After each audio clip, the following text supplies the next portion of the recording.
오늘은 나의 십자가라는 제목을 가지고 마태복음 7장 21절에서 27절의 말씀으로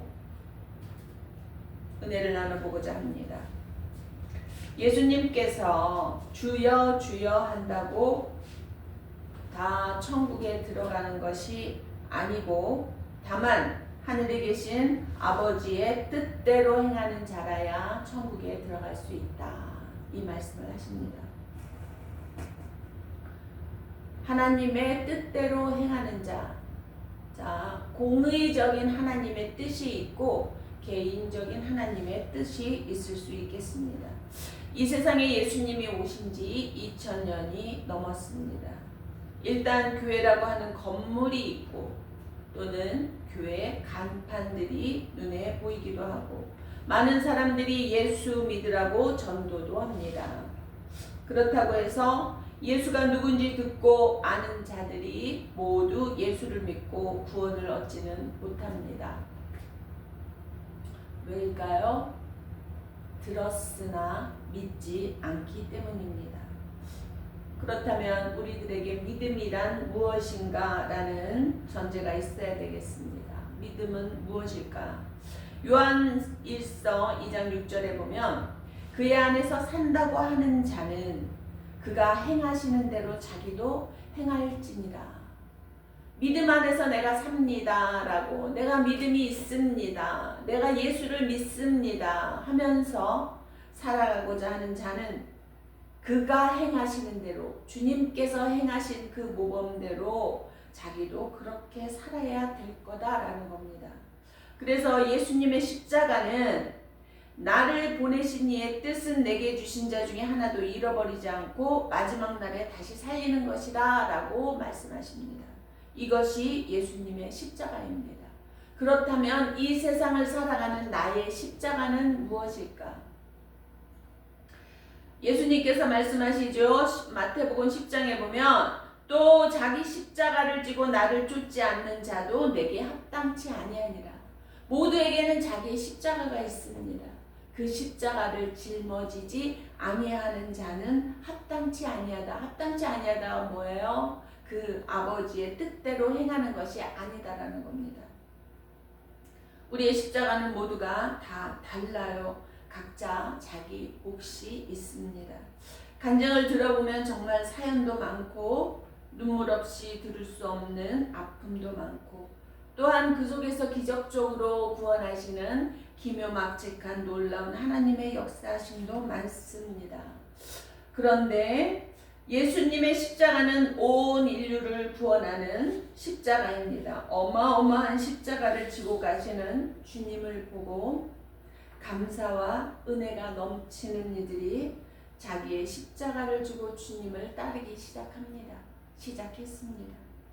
그런데 거기에 이현우 목사도 자기에게 주어진 십자가를 지고 따라갑니다. 가다 보니 지고 가는 십자가가 너무 무거워서 내려놓고 들여다보니 너무 커요. 너무 커서 기둥에 밑둥을 뚝 잘라버렸습니다. 그리고 짊어지니 조금 가벼워진 것도 같고 또 갈만하겠다 싶어서 지고 또 갑니다. 가다가 보니 또 무거워요. 또 지치다 보니 그것도 무거워요. 그래서 내려놓고 보니 밑둥을 잘랐는데 날개가 크니까 그것도 그 균형이 안 맞는 것 같아요. 그래서 양쪽 날개도 뚝 잘라버립니다. 그리고 또 짊어지고 갑니다. 가다 지치면 조금 자르고 가다 지치면 조금 자르고. 근데 예수님과 먼저 가던 무리들이 저기 끝에 서 계시네요. 그래서 달려갑니다. 많은 이들이 가다 보니 눈물, 콧물, 핏물 그냥 흘리면서 그러면서 그 무거운 십자가들을 지고 가요. 속으로 조금 잘라내지. 뭘 저렇게 무겁게 지고 가냐. 그러면서 열심히 갔습니다. 그런데 예수님께서 이제 말씀하세요. 너희들이 지고 온 십자가 여기를 보아라. 이 골짜기에 다리를 놓아 건너가도록 해라. 그 골은 끝이 안 보이는 골짜기입니다. 사람의 힘으로는 내려갔다 다시 올라올 수 있을 만큼 그런 골짜기가 아니에요. 그런데 이현우 목사는 십자가를 이리 떼고 저리 떼고 다 잘라버려서 그 골짜기에 다리를 놓기에는 택도 없이 짧았습니다. 그래서 너무 당황해서 울고 불고 주변을 둘러보니까 그와 같은 이들이 여럿 있더라고요. 제가 좀 심각하게 말을 해서 그런데 재미있게 이런 얘기들을 하면 예전에는 예배 중에 깔깔거리고 한 번씩 웃기기도 했습니다. 그런데요, 이 얘기는 천국에 못 들어간다는 얘기입니다. 천국에 못 가면 어디 갑니까? 웃고 넘길 얘기 아닙니다. 나 분명히 십자가 지고 갔는데, 분명히 주님 뒤를 따라갔는데, 그런데 천국에 갈 수 있는 다리에 미치지 못한다는 거예요. 후회하지 마시고 다시 한번 내 믿음의 현 주소를 점검해 보시는 우리가 되기를 바랍니다. 잘라버린 십자가 조각 다시 맞추시는 시간 되기를 바랍니다. 그래요, 우리는 믿으면 구원받는다라는 말에 정말 교회 출석만 하면 다 구원받는지 알고 믿습니다. 열심히 출석합니다. 네, 구원받아요. 아니, 구원받았어요. 여러분도 저도 이미 구원받았습니다. 우리는 예수를 믿기 전에는 죽은 자였어요. 생명 자체가 없었어요. 그냥 죽어서 지옥 가는 죽은 자들이었어요. 그런데 예수를 믿고 생명을 얻었잖아요. 그것이 구원받은 겁니다. 죽음에서 생명으로 구원받은 겁니다. 생명의 씨앗을 받은 겁니다. 그러면 이제부터 구원받은 자의 삶을 살아야 하는 겁니다. 그 씨앗을 키워서 열매를 맺어야 하는 겁니다. 어떻게요?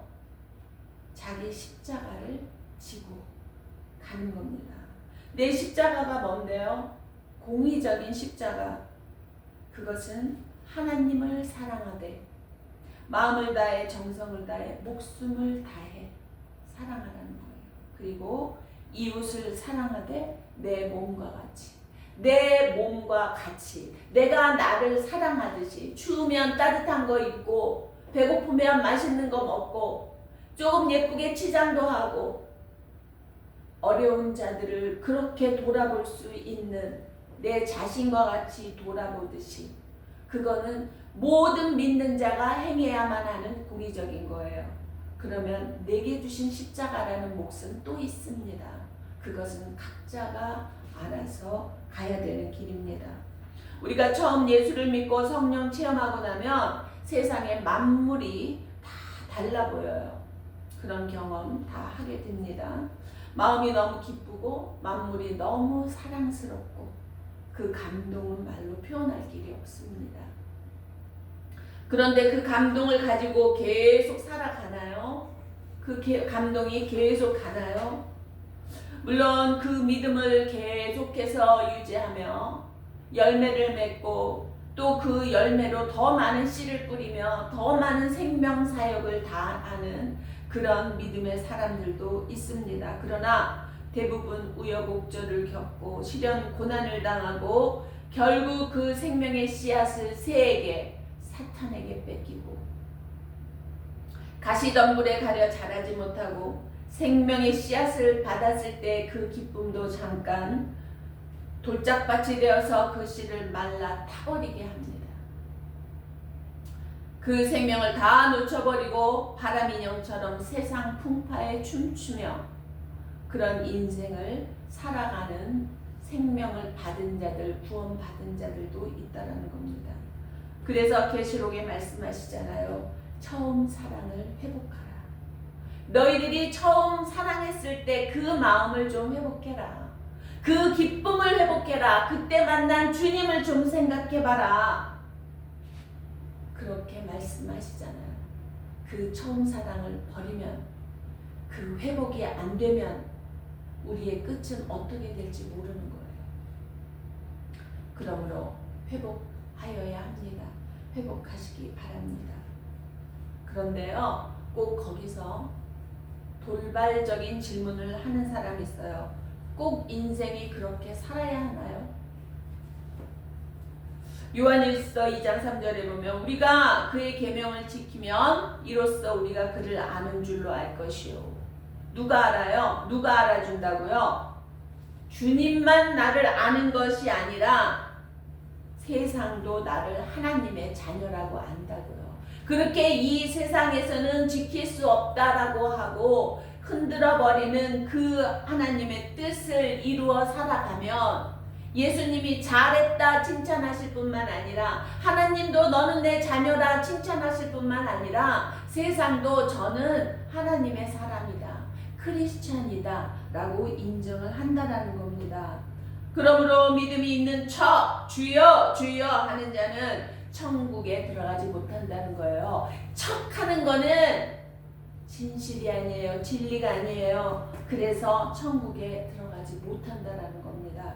내가 척하고 사는 건 아닌지, 있는 척하고 믿음 있는 척하고 동정 많은 척, 사랑 많은 척 살아가는 것은 아닌지. 예수의 이름으로 귀신을 쫓아내고 선지자 노릇하고 병 고치고 많은 권능을 행하고, 그것은 예수님이 알아주는 것이 아니라 가장 중요한 것은 하나님의 뜻대로 행하며 사느냐는 것입니다.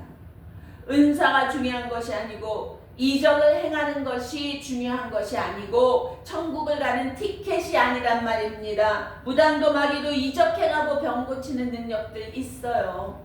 귀신 쫓는 능력들도 있잖아요. 그런데 그거에 답니까? 거기에는 생명을 살리는 힘이 없더라는 겁니다. 하나님이 독생자를 보내어서 십자가에 죽게 한 것은 하나님의 뜻과 사랑을 온전히 이룬 것입니다. 하나님의 온전한 사랑. 여러분 자신의 자식을 생각해 보세요. 내가 저 아이를 위해서 내 아이를 죽일 수 있어요? 천만에요, 만만에요. 누가 그렇게 할 수 있어요? 없어요. 인간으로서는 그렇게 할 수 없습니다. 그러나 하나님께서는 하셨습니다. 그게 하나님이 우리 인생들을 지극히 사랑하신다는 것입니다. 그 하나님의 뜻을 이루어 주신 겁니다. 사랑하심을 보이기 위해서. 또한 예수님을 세상에 보내신 것은 사랑이지만 십자가에 죽게 한 것은 죄의 값이 사망이라는 것을 알게 하시기 위한 거예요. 너희들은 다 죽은 거예요. 우리들은 다 죽은 자였어요. 그 죽은 자들을 생명으로 옮기려고 하니 그 죄를 대신할 그 생명이 필요했던 거예요. 그래서 예수님이 죽으신 거예요. 십자가에서 죄의 값은 사망이라는 법을 이루신 겁니다. 완전케 하신 겁니다. 그래서 예수의 죽으심이 우리의 생명 되었기에 우리는 그 생명을 누리고자 하는 자는 그 하나님의 그 생명을 주신 은혜를 감사해서 그것을 부여잡고 가고자 하는 자는 주님 앞으로 나아가야 되는 겁니다. 하나님은 결코 실수하지 않으신다고 성경은 말합니다. 하나님은 완벽하게 하나님의 뜻을 이루셨습니다. 인류를 구원할 그 뜻, 그 목적을 창세기서부터 세우시고 이루시고 이제까지도 변함이 없으신 겁니다. 할렐루야. 너무 감사합니다.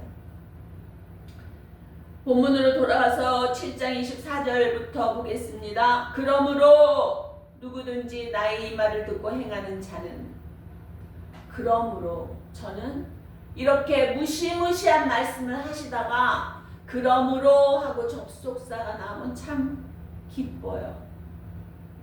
반전이 있다라는 얘기입니다.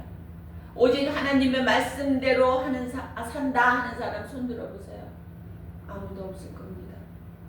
없어요. 물론 노력은 하지만 종종 또는 가끔 넘어지잖아요. 다 나를 떠나라 불법을 행하는 자들아 라고 오늘 말씀하십니다.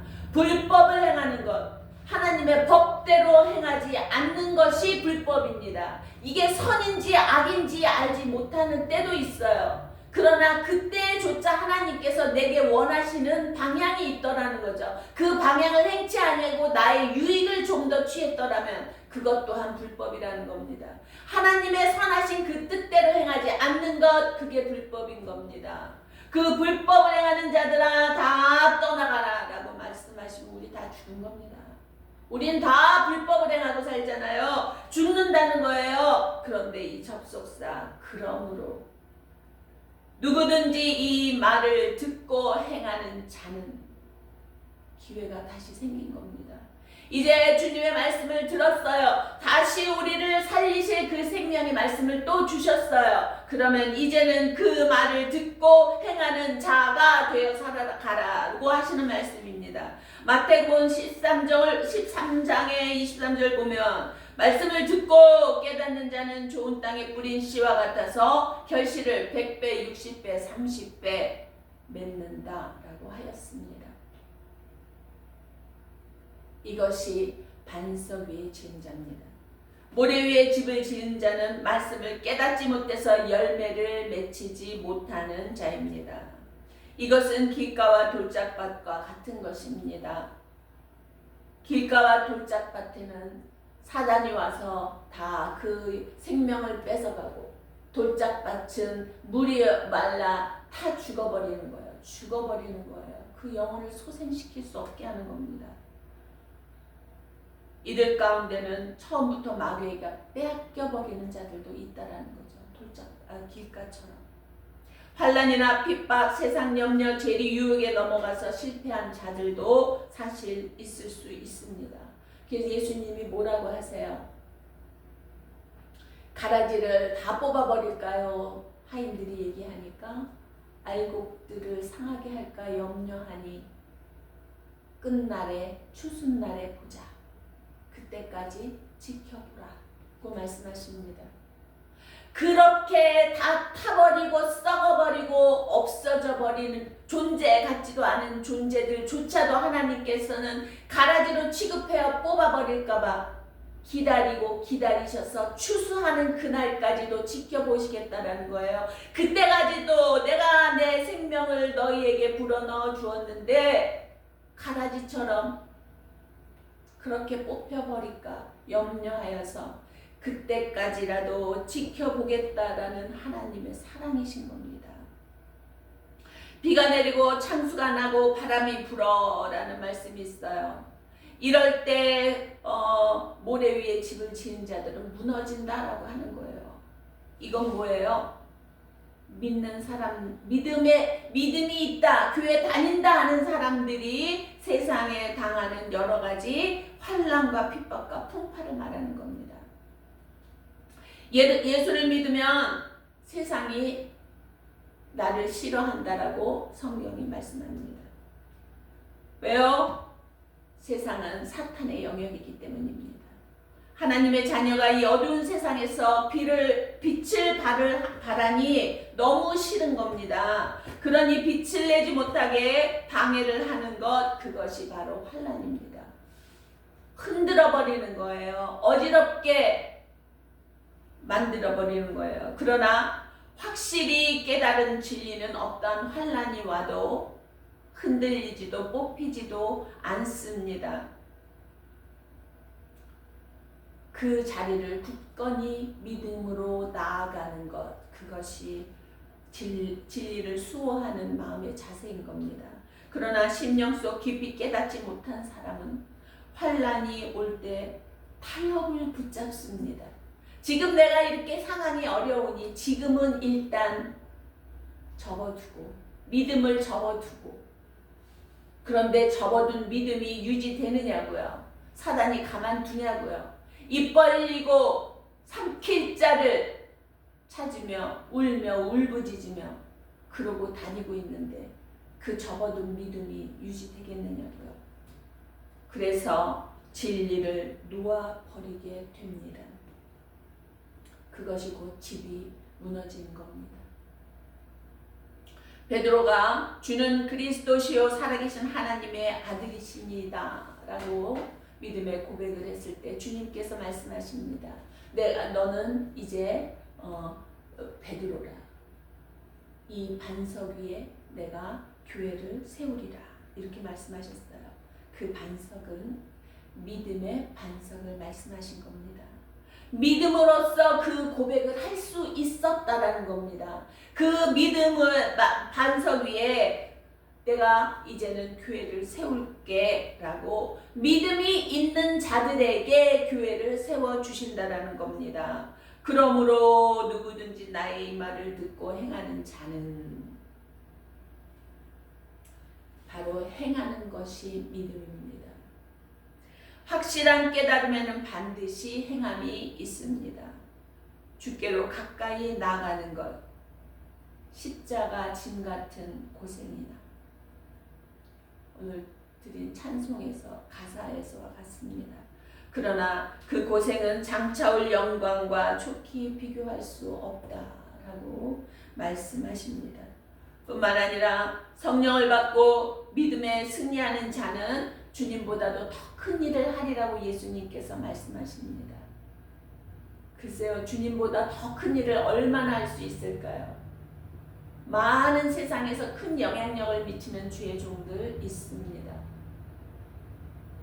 너무 존경스럽고 부럽고 또한 한편으로는 부끄럽기도 한 그런 종들 많습니다. 그런데 주님보다 더 큰 일을 할 수 있는 그런 주의 종들이, 믿음의 사람들이 또 있을까요?